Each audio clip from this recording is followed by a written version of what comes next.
Here we are going to discuss the most important topics for DRDO admin and allied services. From these topics, questions are often asked, and you can also support us by subscribing the channel. First of all, we are going to discuss topics from history. History can be divided into three parts: ancient history and art and culture, and medieval and modern. Of these three histories, the most important topics are from here and from here. You can ignore this topic or the medieval history. Now we are going to discuss ancient history and art and culture topics. Ancient history में देखो, सबसे पहला topic आता है Buddhism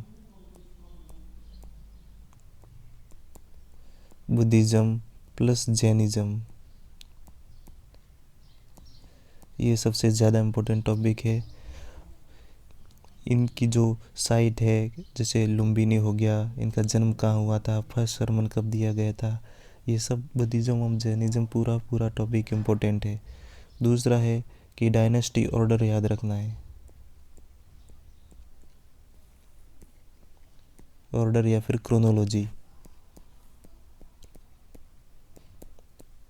जैसे सबसे पहले आया था हर्याणक डायनेस्टी, उसके बाद आया था नंदा डायनेस्टी, उसके बाद मौर्यन बोल सकते हो, फिर गुप्ता, इस टाइप से ये याद रखना है।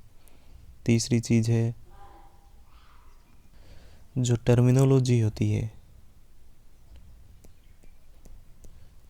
टर्मिनोलॉजी का मतलब है कि एंशिएंट हिस्ट्री में ये स्पाई होते हैं, गुप्तचर, उसको क्या बोलते थे, जो टीचर होते हैं, पढ़ाते हैं, उनको क्या बोलते थे, जो ट्रेजर होता है, खजाना को प्रोटेक्ट करने वाले को, उसको क्या बोलते थे, सेना के सेना नायक को क्या बोलते थे। इस टाइप के जो टर्मिनोलॉजी होती है वो मोस्ट इम्पोर्टेंट होती है। चौथा टॉपिक, जैसे आर्ट एंड कल्चर से मान सकते हो क्लासिकल डांसेस। क्लासिकल डांसेस 8 होते हैं, ये पूछे जाते हैं हमेशा ही, बहुत ही ज़्यादा इम्पोर्टेंट है।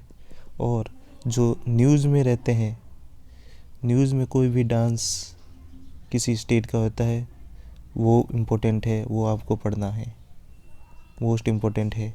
जैसे कालबेलिया कभी रहता है, विदेश या बिहार के रहता है, ये सब इम्पोर्टेंट है। आप अगर आपको ये सब चाहिए तो आप मुझे बोल सकते हो कि ये सब की लिस्ट चाहिए। ये डायनेस्टी ऑर्डर है, इसकी मैं लिस्ट दे दूंगा। बुद्धिज़्म जैनिज़्म अच्छे से बता दूंगा। टर्मिनोलॉजी की मेरे पास लिस्ट पड़ी है।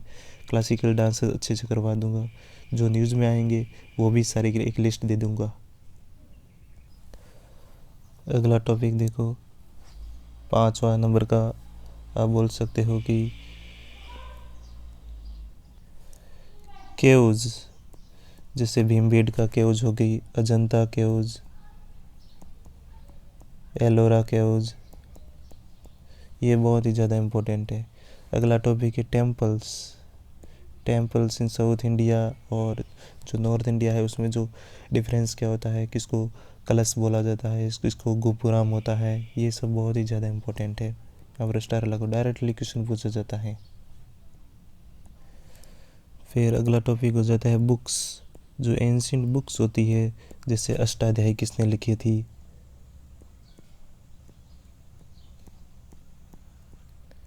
अष्टाध्यायी किसने लिखी थी। और फिर अगला टॉपिक हो जाता है पर्सनालिटीज़। पर्सनालिटीज़ का मतलब है कि चरक कौन था, सुश्रुत कौन थे, ठीक है, पाणिनि कौन था, ये सब ऐसे पूछे जाते हैं। तो ये जो टॉपिक है वो एंशिएंट और आर्ट एंड कल्चर से रिलेटेड है, और ये तो करना ही है। और भी कुछ इम्पोर्टेंट है, पर आपको पहले ये करना है, ज़रूरी है, इसके बिना काम नहीं चलेगा। आगे देखो मॉडर्न से तो सबसे ज़्यादा आपको याद रखनी है जो 1857 है, क्रांति हुई थी, वहाँ से लेकर 1947 तक। और इसमें भी सबसे ज़्यादा इम्पोर्टेंट है तो वो आता है 1917 से लेकर 1947। और इसमें भी सबसे ज़्यादा इम्पोर्टेंट पड़ता है तो वो है जो मूवमेंट हुए थे, मूवमेंट यानी कि आंदोलन, आंदोलन हुए थे उसकी जो डेट होती है, जैसे 1917 को कौन सा था, 1918 को कौन सा हुआ था, ये सब 1905 को कौन सा हुआ था, असहयोग आंदोलन, नॉन कोऑपरेशन मूवमेंट, ये सारे के सारे इनकी जो डायरेक्टली पूछा जाता है। मैच द फॉलोइंग भी पूछा जा सकता है, या फिर कि निम्न में से इनमें से कौन सा इनकरेक्टली मैच्ड है या इनकरेक्ट है, ऐसे कुछ भी क्वेश्चन पूछे जा सकते हैं। मोस्ट इम्पोर्टेंट है कि जो गांधीयन एरा है ना, गांधीयन एरा है वो सबसे ज़्यादा इम्पोर्टेंट है। गांधीयन एरा शुरू होता है 1917 से लेकर 1948 तक, यहाँ तक इम्पोर्टेंट है, सबसे ज़्यादा इम्पोर्टेंट है। दूसरा टॉपिक जो मॉडर्न में ज़्यादा पूछा जाता है वो हो जाएगा जैसे न्यूज़पेपर, जैसे केसरी एंड मराठा, ये किसने लिखा था, ठीक है। गांधी जी के जो न्यूज़पेपर्स प्लस उनकी जो बुक थे, आर्टिकल्स थे, ये इम्पोर्टेंट है। बी आर अम्बेडकर का इम्पोर्टेंट है।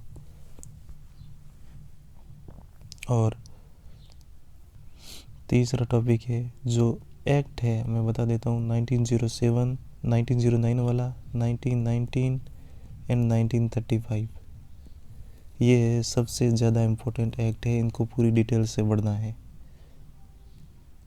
इसमें जो नेक्स्ट टॉपिक है वो सबसे ज़्यादा इम्पोर्टेंट है, वो हो जाएगा 1942 से लेकर 1947 या 48 तक। इसमें जो मिशन आए थे उनका ऑर्डर याद रखना ज़रूरी है। जैसे अगस्त ऑफर आया था, ठीक है, कैबिनेट मिशन,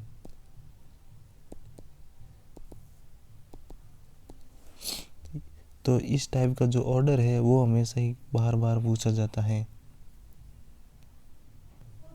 ऑर्डर पूछा जाता है, जैसे अगस्त ऑफर पहले आया था या कैबिनेट मिशन आया था या जो भी आया था, इस टाइप का जो 1942 से लेकर 1947 तक बहुत ही ज़्यादा इम्पोर्टेंट है। अब सेकंड सब्जेक्ट देखते हैं। सेकंड सब्जेक्ट है पॉलिटी। पॉलिटी में तो एक तो कुछ मोस्ट इम्पोर्टेंट आर्टिकल्स हैं वो याद रखने पड़ेंगे, जैसे फंडामेंटल राइट्स, डीपीएसपी, इसमें आर्टिकल 40, 44, फंडामेंटल राइट्स के तो सारे आर्टिकल्स हैं वो याद रखने पड़ेंगे। जो भी 12 या 13 से हैं 35 तक, या 35 नहीं तो 32 तक तो आपको याद रखने ही पड़ेंगे, ठीक है।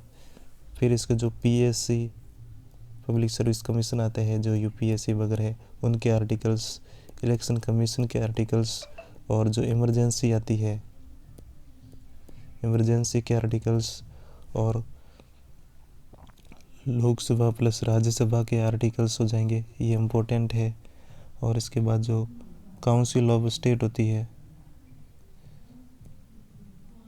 काउंसिल ऑफ स्टेट, जैसे लेजिस्लेटिव असेंबली और लेजिस्लेटिव काउंसिल होती है, इसका जो आर्टिकल होता है लेजिस्लेटिव काउंसिल का वो इम्पोर्टेंट है।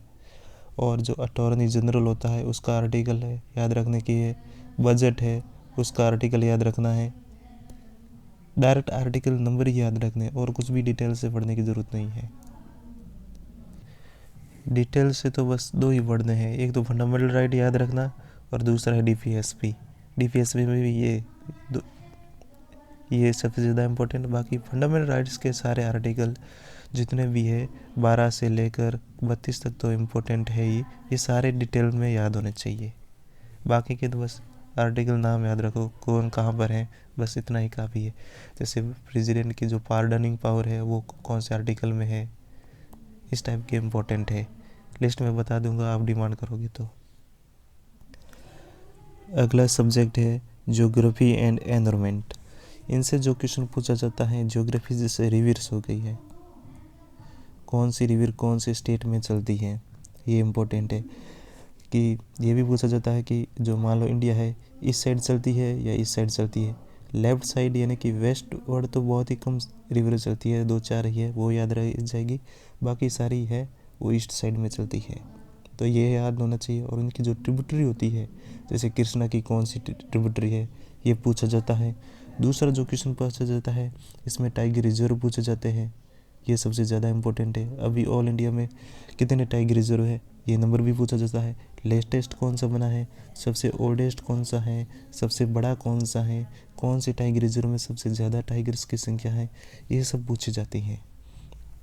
फिर जो इम्पोर्टेंट नेशनल पार्क्स होते हैं वो पूछे जाते हैं, और वाइल्ड लाइफ सेंचुरी भी होती है वो भी पूछी जाती है।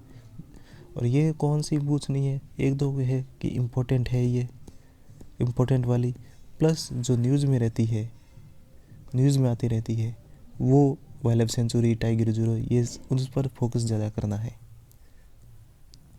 एग्जाम्पल के लिए देख लो, जो इम्पोर्टेंट होते हैं काजीरंगा हो गया, जिम कॉर्बेट, ठीक है, जिम कॉर्बेट हो गया, ये इम्पोर्टेंट रहते हैं। मध्य प्रदेश में भी खूब सारे हैं। और ये भी पूछा जा सकता है कि कौन से स्टेट में है जो टाइगर रिजर्व या नेशनल पार्क है या वाइल्ड लाइफ सेंचुरी है सबसे ज़्यादा है, ये भी पूछा जाता है। और देखो क्या पूछे जाते हैं, जो वेटलैंड होते हैं, एक तो इम्पोर्टेंट होते हैं वो वाले, प्लस जो न्यूज़ में रहते हैं, ठीक है, वो वाले। और ऑल इंडिया में अभी वेटलैंड्स कितने हैं ये पूछा जाता है। वेटलैंड्स वही जो रामसर साइट होती है, रामसर साइट होती है, रामसर लिस्ट में जो इंक्लूड है वो वाले पूछे जाते हैं। और जो भी कॉप या फिर कन्वेंशन होते हैं, कन्वेंशन जैसे CBD का, ठीक है, CBD या UNFCCC के जो कन्वेंशन होते हैं, UNCCD के कन्वेंशन होते हैं कि कौन सा हुआ और कहाँ पर हुआ, ये पूछा जाता है। The next topic is economy. Economic terminology जैसे बैंक रेट को डिक्रीज़ कर दिया जाए तो क्या हो गया, या इंक्रीज़ कर दिया जाए तो क्या होगा, CRR को डिक्रीज़ कर दिया जाए तो क्या होगा, इंक्रीज़ कर दिया जाए तो क्या होगा। बेसिक इकोनॉमी होती है, हार्ड नहीं पूछी जाती है, बहुत ही बेसिक पूछी जाती है, जो लॉजिक से हो जाती है, ठीक है, लॉजिक से आराम से कर लोगे। Next subject is science and technology. Science and technology mostly तो पूछी जाती है जो करंट अफेयर्स होती है, करंट अफेयर से, ठीक है, कोई भी डिजीज़ आ गया है उसके पूछा जाता है, कोई भी उसकी जो वैक्सीन या कोई दवाई आ गई है वो पूछी जाती है, और किसने बनाई है ये भी पूछी जाती है, किसने मैन्युफैक्चर की है ये पूछा जाता है, ठीक है। टेक्नोलॉजी में कोई भी आर्टिफिशियल इंटेलिजेंस या रोबोटिक्स से जुड़ी हुई कुछ भी। नेक्स्ट है जो इसरो प्लस DRDO के जो मिशंस होते हैं, इसरो के जो भी है मिशन लॉन्च होते हैं, मिसाइल लॉन्च होती है DRDO की, ये सारे पूछे जाते हैं।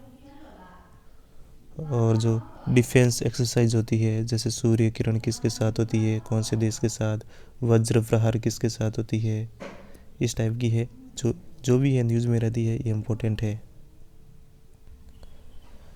और साइंस एंड टेक्नोलॉजी में जो हार्ट होता है, ह्यूमन हार्ट, ह्यूमन बॉडी के जो स्ट्रक्चर होते हैं उसकी फंक्शनिंग है वो पूछी जाती है। DNA, RNA, ये इम्पोर्टेंट है। ब्लड ग्रुप्स होते हैं वो इम्पोर्टेंट है। And next topic is current affairs. This is the most important thing. सबसे पहले जो इंडेक्स आती है न्यूज़ में, जैसे हैंडले पासवर्ड इंडेक्स, जिसमें इंडिया की रैंकिंग पूछी जाती है, और जो फर्स्ट किसकी रैंकिंग है वो पूछी जाती है। मोस्टली आपको याद करना है इंडिया की रैंकिंग। दूसरा है कोई भी जैसे अवार्ड्स होते हैं, अवार्ड्स चाहे वो फिल्म्स में है या फिर नोबेल में है या भारत रत्न, पद्म भूषण, पद्म विभूषण, ये सब जो इसको भी मिलते हैं ये इम्पोर्टेंट है। दूसरा लास्ट ये हो जाएगा स्पोर्ट्स काफ़ी इम्पोर्टेंट है। डिफेंस एक्सरसाइज जो बता भी दी है, डिफेंस जैसे सूर्य किरण किसके साथ होती है, ऐसी जितनी भी एक्सरसाइज है वो मेरे पास लिस्ट पड़ी है, ये हो जाएगा। जो डेज होते हैं, डेज का मतलब क्या है, एयर फोर्स डे कब मनाया जाता है, इस टाइप के जो डेज होते हैं वो इम्पोर्टेंट है। अभी तो देखो यही टॉपिक है जो मोस्ट इम्पोर्टेंट है, अगर ये नहीं करोगे तो फिर सिलेक्शन नहीं होगा। इसके करने के बाद मैं फिर और टॉपिक बताऊंगा, वो करेंगे। पहले इन टॉपिक को अपन कवर करेंगे, उसके बाद जो अगर टाइम होगा तो दूसरे टॉपिक्स को भी हम देखेंगे, लेकिन छोड़ेंगे कुछ भी नहीं। तो अभी तो बस इतना ही। और हाँ, ये टारगेट ज़रूर पूरा करें, 1 पर्सन = 10 सब्सक्राइबर्स आप लाओगे फॉर सपोर्ट। Thank you.